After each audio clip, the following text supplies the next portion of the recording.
이제 무리수와 실수 파트죠.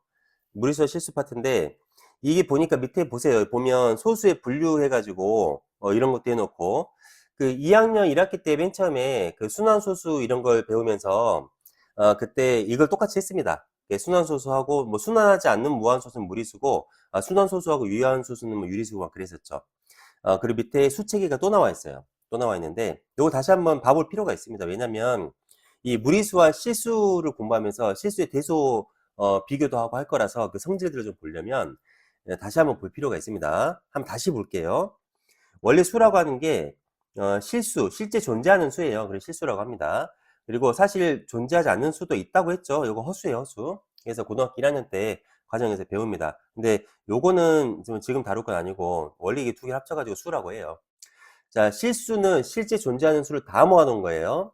그래서 요거는 무슨 성질이냐면 이 지금부터 비교하는 건 이겁니다. 수직선. 수직선 있죠? 수 이렇게 놓은 거 오른쪽 가면 커지고 왼쪽 가면 작아지고 여기 가운데 원점이 있고 이런 거죠. 이걸 수직선이라고 하는데 수직선 사이의 어떤 관계인 측면에서 보자면 실수는 수직선과 1대1 대응이다. 이게 수직선에 완벽하게 1대1 대응시킬 수 있어요. 어떤 실수가 여기다 점을 확 찍을 수 있다는 얘기입니다. 그래서 빈틈이 없이 가득 메꿀 수 있다. 그런 뜻인 거고 실수의 종류가 두 가지가 있었죠. 첫 번째 종류는 유리수였어요. 두 번째는 무리수였습니다. 이제 무리수가 지금 우리가 배우고 있는 거죠. 뭐 루트 3, 루트 2 이런 걸 배웠죠. 그다음 파이도 있고 뭐 2도 있고 여러 가지가 있다고 했어요.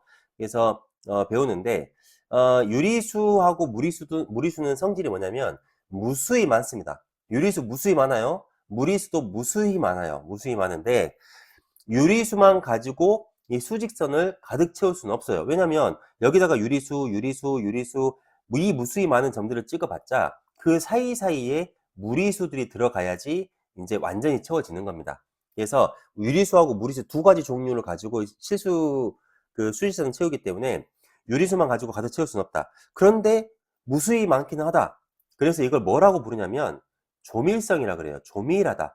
우리가 백사장에 모래알갱이와 같다고 표현을 합니다. 백사장에 모래알갱이가 얼마나 많아요? 무수히 많죠. 그러나 그 모래만으로 백사장을 가득 채울 수는 없어요. 그 모래하고 모래 사이에 물도 들어가야 되고 모래하고 모래 사이에 뭐 공기도 있어야 되고 지들끼리 완전히 메꿔진 건 아니죠. 그래서 우리가 조밀성을 갖고 있다라고 표현을 합니다. 무리수도 마찬가지예요. 수직선을 가득 채울 수는 없고 조밀성을 갖고는 있습니다. 그래서 두 유리수 사이에는 잘 들으세요. 두 유리수 사이에 무수히 많은 유리수가 있고 두 유리수 사이에 무수히 많은 무리수도 있습니다. 자, 두 무리수 사이에 무수히 많은 유리수도 있고 그 안에 무수히 많은 유리수도 있고 무리수도 있고 그래요. 그래서 이 실수 1대1 대응을 이런 표현을 하자면 연속성이라고 합니다. 그러니까 빈틈이 없이 실수는 빈틈 없이 가득 채울 수 있다. 뭐 그런 뜻인 거죠. 자, 그리고 이제 우리가 지금 보고 있는 건 여기 뭐 순환소수 이런 게 나와 있는데 이제 중3에서는 조금 중요도는 좀 떨어질 거예요. 중2 때보다. 어쨌건 유리수 안에는 분류가 정수라고 하는 분류가 있고 정수가 아닌 유리수. 이게 뭐 쉽게 얘기해서 소수죠. 이게 소수 중에서 또 두 가지입니다. 첫 번째는 유한소수가 있어요. 그러니까 0.25 하고 끝나버리는 거. 그리고 무한소수가 있는데 그 무한소수를 우리가 특별히 순환소수라고 부르죠. 순환소수를 분수로 바꿀 수 있었죠. 여기까지가 유리수고 무리수도 소수는 소수예요. 무한소수 맞습니다.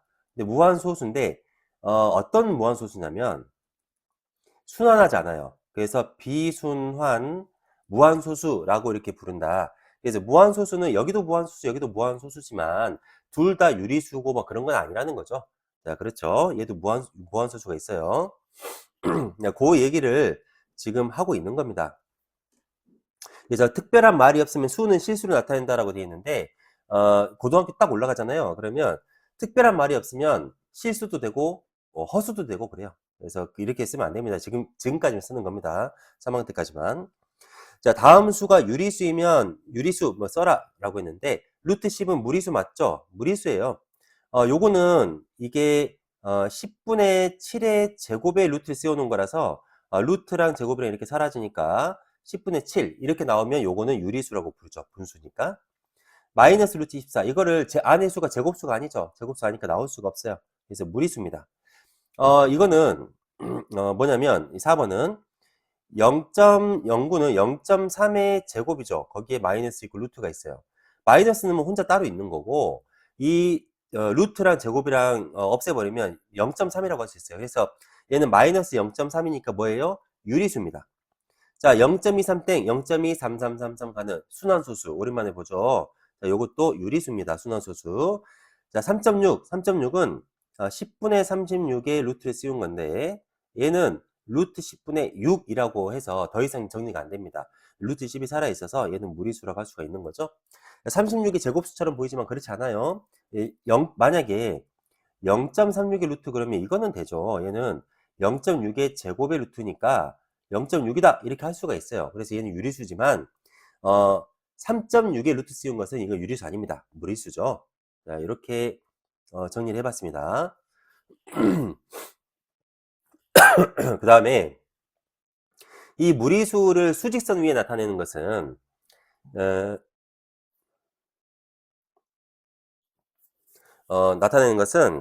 이 피타고라스 정리를 이용해서 빗변의 길이도 구할 수 있어야 되고 피타고라스 정리 바로 최근에 한 거니까 잘하죠. 이렇게 직각삼각형이 있습니다. 그래서 여기 A, B 그랬으면 자 여태까지는 어떻게 했냐면 루트라고 하는 걸 배워본 적이 없어서 A, B, C를 피타고라스의 수 그러니까 3대 4대 5, 6, 8, 10, 5, 12, 13 이런 것밖에 쓸 수가 없었죠. 근데 지금은 그게 아니에요. 여기 만약에 A가 2고 여기는 3이라고 하면 C를 구할 수 있습니다. 자, C를 제곱해 볼까요? 피타고라스의 정리가 빗변 제곱하게 되면 나머지 두 변의 제곱이 합과 같다 이거니까 자 이거 제곱해서 2는 4 자 3, 3은 9 해서 C 제곱이 13이에요.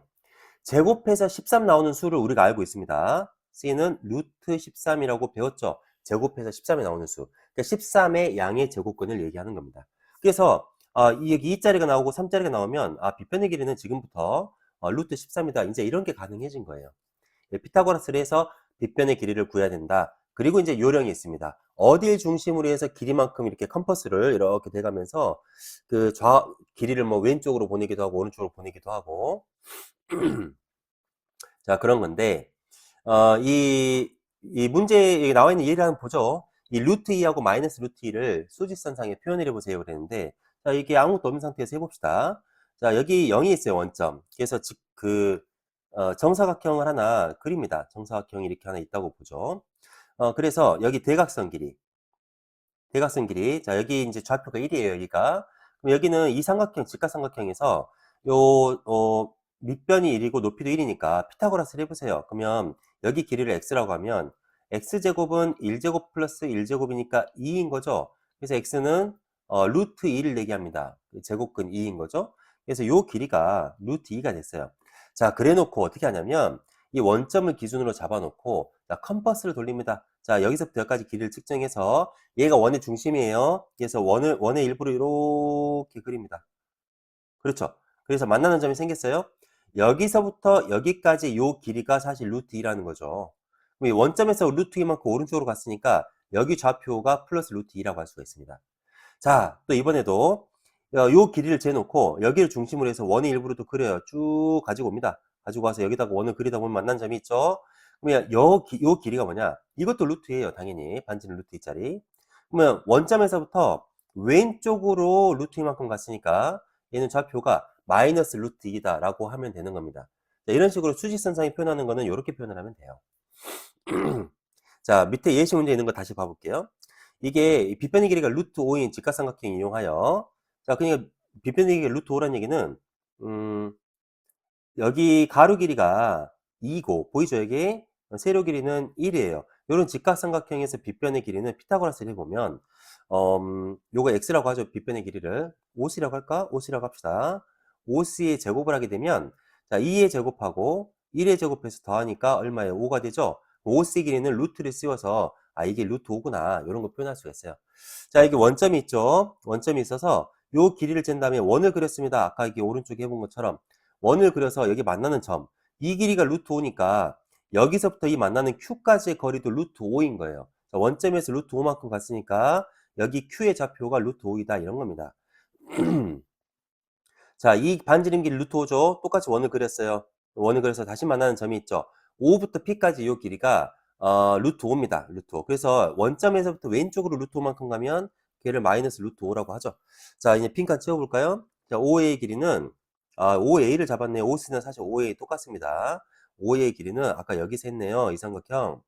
OB 길이가 여기서는 1이고 AB 길이는 2니까 자, 1제곱, 2제곱 해서 더하게 되면 5가 되는 거죠. 루트는 씌워져 있습니다. 그래서 5의 길이는 루트 5다. OC 길이도 마찬가지예요. 아까 우리가 맨 처음 구했던 거랑 똑같습니다. 루트 5입니다. 자, 그리고 OP나 OA나 자, OP나 OA나 똑같다. 길이가 똑같은데 그게 루트 5로 같다. 그리고 OQ하고 OC도 요 길이 똑같죠? 반지름 길이 루트 5로 같습니다.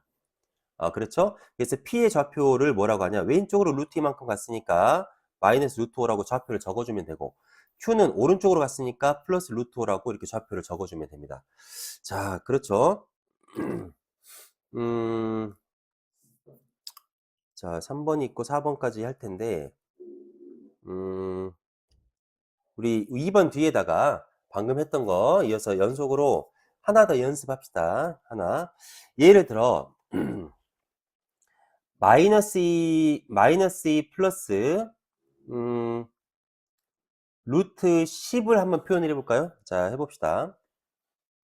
수직선이 있어요. 근데 루트 10이 나오려면은 피타고라스를 어떻게 잘 해가지고 빗변의 길이가 루트 10인 그런 직각삼각형을 찾아야 됩니다. 그러니까 뭐냐면 제곱수 두 개 더해가지고 10 나오는 거 찾아보세요. 뭐 제곱, 그러니까 A제곱 더하기 B제곱에서 10 나오는 거. 자, 1제곱, 3제곱 하면 두 개 더해서 10 나와서 이 빗변의 길이가 루트 10이구나 요걸 알 수 있습니다. 자, 이런 삼각형이 하나 필요한 거예요. 근데 기준점이 뭐냐? 마이너스 2죠. 그러니까 여기가 원점이 아니라 이게 마이너스 2가 있다면 자, 마이너스 2에서 오른쪽으로 한 칸 갑니다. 마이너스 1. 여기에서 이제 가로 길이가 1이 됐죠. 요거 똑같은 거 그리는 거예요. 높이는 3짜리 한 이 정도 되겠죠. 그래서 이렇게 연결시켜서 요런 삼각형 높이는 3짜리예요. 지금 여기 1이고 그럼 요 빗변의 길이가 이제 루트 10이 됐어요. 요런 걸 하나 그려야 됩니다. 그래야 자, 이 빗변의 길이가 딱 그 수직선하고 닿아 있는 요 점을 기준으로 반지름 10짜리인 원을 그릴 거기 때문에 자, 반지름 10짜리 원을 자, 한번 그려볼까요? 이렇게 그리면 여기 이 반지름 10이에요. 여기서부터 여기까지가 요 거리가 루트 10인 겁니다. 요 길이도 루트 10인 거죠. 여기 루트 10, 여기도 루트 10. 자, 이제 좌표를 한번 봐보죠. 자, 여기 좌표. 마이너스 2가 기준인데, 원래 좌표 마이너스 2였는데, 오른쪽으로 루트 10만큼을 더했다? 그러면 여기 보이는 요 점 P의 좌표는 마이너스 2에서 플러스 루트 10을 한 겁니다. 요게 점 P의 좌표예요. 자, 여기 점 Q 해볼까요? 자, 원래 좌표가 여기 기준점이 마이너스 2였어요. 근데 왼쪽으로 루트 10만큼 왔다. 그러면 마이너스 2를 기준으로 왼쪽으로 왔으면 빼는 겁니다. 마이너스 루트 10 해주면 점 Q의 좌표이다. 이런 식으로 P와 Q의 좌표를 이렇게 잡을 수가 있습니다. 자, 여기까지 연습을 해주면 이 수직선에서 이렇게 표현하고 하는 건 다 할 수가 있겠죠. 자, 이걸 해봤습니다. 네, 세 번째 원리 3번. 세 번째 개념. 실수와 수직선. 아까 우리가 수체기를 보면서 다 해봤어요.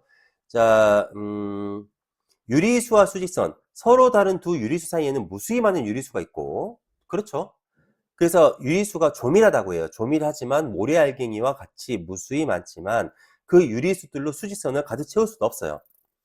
그래서 모든 유리수는 각각 수직선 위에 한 점에 대응시킬 수 있다. 무슨 얘기냐면 어떤 유리수가 있으면 만약에 3분의 2라는 게 있다. 그러면 여기다 점을 찍어낼 수 있다. 너가 3분의 2야. 그 다음에 4분의 5 그러면 여기 4분의 5 찍을 수 있다. 0.175 사이 여기도 찍을 수 있다. 이렇게 모든 유리수를 한 점에 대응시킬 수는 있지만 그 유리수만으로 수직선을 가득 메울 수는 없습니다. 자, 무리수, 조밀해요. 무수히 많아요. 두 무리수 사이에는 무수히 많은 무리수가 있고 무리수는 수직선에다가 찍을 수 있어요. 대응시킬 수 있어요. 왜냐면 실수니까 그렇죠. 실수니까 대응시킬 수 있습니다. 그러나 가득 채울 수는 없다. 자, 근데 실수는 무리수와 유리수를 더한 것이 실수이기 때문에 실수는 수직선에 대응시킬 수 있는 거는 물론이고 실수만으로 수직선을 가득 채울 수 있어요. 그래서 완전히 메울 수 있습니다. 그래서 그걸 뭐라고 부르냐? 실수의 연속성이라고 불렀던 거죠. 그 얘기를 했어요. 그러면 여기에 대한 거는 문제를 푸는 게 아니라 네, 두 가지입니다. 첫 번째는 진입 판정을 하는 거죠. 맞고 틀린가. 자, 이번에 예시 문제. 옳은 것을 고르면 그랬어요. 진입 판정하는 겁니다. 0과 1 사이에는 무리수가 없다. 이상한 소리죠? 이 무수히 많습니다. 아무리 작은 간격을 줘도 아주 조그만 틈을 줘도 그 사이에는 무수히 많은 무리수와 무수히 많은 유리수가 들어갈 수 있어요. 그러나 조밀하긴 하죠. 그런데 가득 채울 수는 없어요. 무수히 많지만. 자, 2번. 루트 3과 루트 사이에는 무수히 많은 유리수가 있다. 맞습니다. 무리수만으로 수직선을 완전히 메울 수 없습니다. 뭐야? 틀렸죠? 아까 틀리다고 해놓고 동그라미 쳤네요. 0과 2 사이에는 무리수가 없다. 아니죠? 자, 무리수만으로는 가득 메울 수 없다. 조밀성은 같지만 가득 메울 수는 없어요. 1과 100 사이에는 무수히 많은 자연수가 있다. 아니죠? 자연수는 딱 99개 정해져 있죠. 98개. 모든 유리수는 각각 수직선 위에 한 점에 대응한다. 유리수는 수직선 위에 한 점에 대응하는 건 맞습니다. 맞는 말인데 그 수직선과 1대1 대응되는 것은 아니에요. 수직선과 1대1 대응되는 것은 실수밖에 없습니다. 완전히 메울 수 있는 거. 이 수직선하고 실수하고 1대1 딱 매칭이 되는 거는 실수밖에 없다. 어쨌건 한 점에 대응시킬 수 있어요. 그래서 5번이 맞습니다. 자, 그리고 이게 첫 번째 진입 판정이었다면 두 번째는 이 실수라고 하는 거는 이 수직선상에 1대1 대응이 된다. 그 어떤 의미를 가지고 있냐면 여기 원점이 있으면 어떤 실수는 여기다 점을 찍고 A라고 하는 실수를 또 B라고 하는 실수를 뭐 여기다가 점을 찍었어요. 1대1 대응 시켰습니다. 그러면 오른쪽에 있는 수가 더 큰 거예요. 그러니까 수직선상에 대응시킬 수 있다는 얘기는 대수 판별이 가능하다는 얘기예요. 아까 잠깐 언급을 했지만 이 실수가 있고 아직 안 배운 허수라는 게 있어요. 이거 원래 두 가지를 더해가지고 우리가 수라고 합니다. 지금은 실수에서 뭐 유리수하고 무리수하고 요거를 지금 하고 있지만 근데 실수는 대수 판별이 가능합니다. 어떤 게 큰지 무조건 판별이 가능해요. 근데 허수는 대수 판별이 불가능합니다. 불가능해요. 나중에 볼 거예요. 2i, 뭐 3i 있으면 2i보다 3i가 큰 것처럼 보이죠? 아니에요. 이거 대수 판별이 아예 없습니다. 얘는. 그래서 그 차이가 있다. 그러면 대수 판별하는 문제도 풀어봐야 되겠네요. 그래서 나오는 겁니다. 실수의 대수 관계. 이 실수의 대수 판별하는 방법은 세 가지입니다. 크게 봤을 때. 자, 차이를 이용한다. 차이를 이용해서 만약에 뺐는데 0보다 크다. 그럼 앞에 게 더 큰 겁니다. 그죠? A에서 B를 뺐는데 0보다 커? 그러면 A가 더 크다. 이런 거고, 이번에는 제곱의 차이. 제곱의 차이를 이용하는 게 있어요. 둘 다 양수일 때만 쓰는 거죠. 양수일 때. 음수일 때는 부호되면 안 돼요. 근데 제곱해서 빼봅니다. 근데 0보다 크다. 제곱해 뺐는데 0보다 크다. 그러면 앞에 있는 A가 더 큰 겁니다. 제곱의 차이. 그래서 제곱의 차이를 우리가 주로 쓰게 되겠죠. 이게 루트가 나와 있는 것은 제곱하면 루트가 사라지고 절대값도 제곱하면 사라지니까 이 두 가지 경우에서 많이 쓴다고 했습니다. 자, A하고 B가 모두 양수라고 했을 때 이거는 그 B를 이용해서 구하는 거예요. 나눠보는 거죠. B. 그래서 A를 B로 나눴는데 1보다 크다? 분자가 더 큰 겁니다. 1보다 작다? 분모가 더 큰 거죠. 같으면 1이 나오면 서로 같은 거고. 그래서 이건 언제 쓴다고 했죠? 이거 차수가 굉장히 높을 때 요때 사용을 합니다. 재미삼아 한번 해볼까요? 3번 요거 쓰진 않아요 잘. 근데 3번 비율 이용한 거 재미삼아 한번 해보죠. 2에 2331제곱이 있어요. 그리고 5에 999제곱이 있습니다. 자, 어떤 게 큰지 확인해 보세요. 그러면 불가능합니다. 999제곱을 할 수가 없죠. 그래서 어떻게 하냐면 비율을 이용해 본다. 차수가 너무 높기 때문에 나눠보는 거예요. 2에 2331제곱을 5에 999제곱으로 나눠보면 자, 풀 수 있도록 되어 있습니다. 이게 5에 어떻게 하냐면 5가 999개가 있으니까 이 분모분자에 2에 999제곱을 곱해요. 왜 그러냐면 2랑 5랑 붙으면 곱하면 10이 되니까 얘는 10에 999제곱으로 이게 분모가 이렇게 바뀔 수가 있어요. 자, 얘는 2에 3330제곱이죠. 그죠? 그러면 10에 999제곱은 10의 세제곱, 그러니까 1000이죠, 1000. 1000에 333제곱이 있고, 얘는 2에 10제곱하면 1024예요? 거기에 333제곱이 있습니다. 그러니까 안에 있는 수가 뭐가 되냐면 1.024의 전체 333제곱이라고 할 수가 있고, 걔는 1보다 크니까, 그죠? 1.024가 1보다 크니까 333제곱 해도 1보다 큽니다. 자, 1보다 크다는 얘기는, 자, 이거를 나눴는데 얘가 1보다 크다? 그러면 이 둘 중에 뭐가 큰 거죠? 분자가 더 크다라고 할 수가 있어요. 그래서 왼쪽이 더 큽니다. 이렇게 사용하는 게 비율을 이용하는 아주 예시 중에 하나죠. 자, 예시 문제 볼게요. 어쨌건 차이를 이용하거나 우리는 제곱의 차이를 이용하거나 그 정도 할 겁니다. 비율을 이용하는 경우는 지금 없을 거예요. 자, 뭐 부등식 대수는 아는 내용이니까. 1번 볼게요. 루트 5 플러스 1과 2의 대수 관계는 그랬어요. 그렇죠? 이거 왜 이렇게 했는지 모르겠는데 여기 2라고 하는 게 사실 루트 4기 때문에 루트 4다. 그러면 루트 5랑 루트 4만 비교해도 루트 5가 더 큰데 심지어 1까지 더했으니까 당연히 루트 5 플러스 1이 더 클 수밖에 없다. 이런 겁니다. 부등호는 이렇게 들어가면 되고 여기에서도 똑같이 마이너스 1, 마이너스 1 돼 있으니까 대수관계 비교할 때 이 마이너스 1을 제외한 루트 18과 루트 11을 비교하면 된다는 뜻이에요. 그래서 이 중에서 루트 18이 더 크죠? 아니가 크니까. 그래서 이렇게 크다. 그 양변에 똑같은 수를 빼어도 변하지 않기 때문에 왼쪽이 더 크다. 이런 거고. 예를 들어, 루트 플러스 1이 있는데, 요게 한 2점 얼마니까 1 더하면 3점 얼마쯤 되죠. 그럼 이거랑 뭐 루트 10이랑 비교를 하고 싶다. 이것도 3점 얼마고, 얘도 3점 얼마고. 이게 잘 안 되죠, 이제 비교가. 그랬을 때 두 식을 빼어 보거나, 이게 뺀다는 얘기는 우변에 예를 들어, 뭐 2루트 5 같은 거하고 비교를 하고 싶다. 그러면 루트 5, 루트 5가 이제 계산이 가능하니까 빼보는 거고, 요거는 이제 계산이 안 되죠. 어차피 루트 5랑 루트 10은. 그래서 요거를 제곱해 보는 거예요. 제곱해서 빼봅니다. 자, 제곱 빼볼게요. 앞에 제곱하면, 자, 루트 5 제곱해서 5, 1 제곱하면 1, 그래서 6이 되죠. 플러스 2ab 이렇게 됩니다. 마이너스 10. 그러니까 요거는 2루트 5 마이너스 4가 되는데, 자, 2루트 5는 자, 2가 루트 4죠. 이 루트 안에 들어가야 되는 제곱하니까. 루트 4니까 루트 20. 이 4는 루트 16이에요. 그럼 어때요? 0보다 크죠? 0보다 크니까 왼쪽이 더 크구나. 루트 5 플러스 1이 더 크다. 이런 식으로 제곱의 차를 이용하는 그런 패턴은 이런 겁니다. 자, 밑에 있는 확인 문제들까지 다시 한번 쭉 풀어보고 C스텝까지 쭉 가보면 됩니다.